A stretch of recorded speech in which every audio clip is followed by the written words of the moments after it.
Kaixo, kaixo nere supertxiki maiteak, zer modu zaudete, ziur nago superbotereak azten entrenatzen eta entrenatzen zabiltzatela. Ezagutzen alduzue Marmotaren eguneko pelikula? Farregarria da, eta gauza bitxi bat ikasten da. Ez dizuet spoiler lan egingo, baino protagonistari behinta berriz egunero eguna errepikatu egiten zaio, eguna berdin-berdina izaten du, bai? Eta zerbait egin beharko du egunak aldatzeko. Esan bezala ez dizut pelikula kontatuko, baina bideoan bai esango dizut zer egin egunak berdinak ez izateko. Ziur nago superbotere eder batean bilakatuko duzula.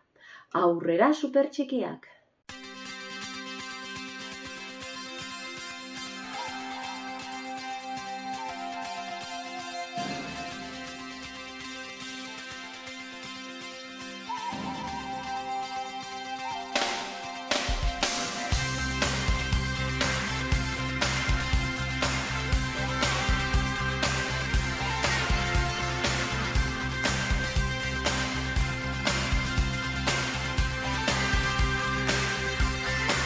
Supertxikien 3. liburuan 12. atalean hain zuzen ere, gure protagonistei eguna errepikatu zaie. Eta ez dute ulertzen. Ez dute noski berriz dilisten esperimentoa egin naiz eta asko gustatu. Beraz, sekretu handi batetaz ohartzen dira. Pentsamendu berdina baditugu, behinta berriz eguna errepikatzen zaigu, berdin-berdina. Berdin bizitzen dugu. Aspertuta zaude egun guztiak berdinak iruditzen zaizkizulako? Hortaz, ezingo dituzu beti ekintza berdinak egin, ekintza desberdinak aukeratu beharko dituzu. Gure erronka zein da? Pentsamendu berriak edukitzea eta pentsamendu automatikoak detektatzea.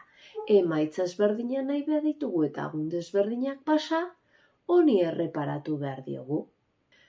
Probatu adibidez bihar gauza ezberdinak egiten. Adibidez, eskolara juntzaite bide ezberdin batetik. Edo bihar hitzen iozu errekreoan inoiz hitz egiten ez diozun gelakide horri. Edo andereñoari gauza berri bat kontatu.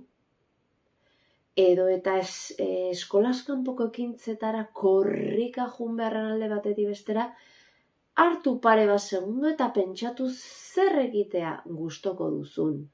Edo normalean ohea egiten ez baduzu, egintzazu. Hau gurasoek esan diate esateko. Ez, broma da.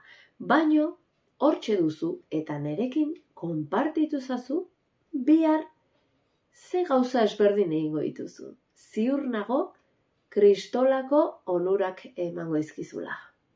Irudimena eta sormenak asko laguntzen dute gauza berriak edo ekintza berriak egiteko garaian. Erabili itzazu. Berriz ere, ohartzen gara pentsamenduen garrantziaz. Pentsamenduz pentsamendu bizitza eraikitzen dugu. Beraz, pentsamenduak aldatuz, egunetik egunera ere bizitza aldatuz joango da. Ez badugu aldatzen, egunak antzekoak dira. Beraz, entrenatu botere hau eta aldaketa itzelak izango dituzu. Konpartitu mesedez, ze egingo duzu bihar ezberdin, eta sensazioak ere konta izkidazu. Hemen txitxongo dizut. Aurrera supertxikiak!